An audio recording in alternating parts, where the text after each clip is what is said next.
საქართველოში დაუნის სინდრომით დაავადებულთა დღე აღინიშნება. ფონდმა ღია საქართველომ ამ დღესთან დაკავშირებით საინფორმაციო კამპანია ჩაატარა. ღია გალერეაში ფოტოგამოფენა მოეწყო დამთვალიერებელს ლევან ხერხეულიძის მიერ გადაღებული ფოტოების დათვალიერების საშუალება აქვთ. ნამუშევრები ასახავს დაუნის სინდრომის მქონე ბავშვების აქტიურად ჩართვას ცხოვრების სხვადასხვა სფეროში. ფოტოექსპოზიციის პარალელურად წარმოდგენილი იყო თერაპიის სახლის აღზრდელების მიერ შექმნილი ხელნაკეთი ნივთებიც.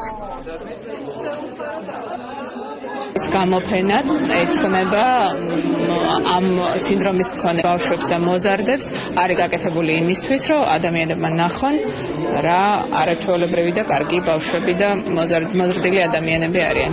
ამ დღის მიზანი არის ის, რომ საზოგადოების ცნობიერების ამაღლება მოხდეს. იმის თაობაზე თუ რა არის დაუნის სინდრომი, რა უფლებები აქვს დაუნის სინდრომის მქონე ადამიანებს, რომ ეს ადამიანები არიან ჩვენი თანასწორი, მათ ყველა იგივე უფლება აქვს, რაც აქვს ჩვენ.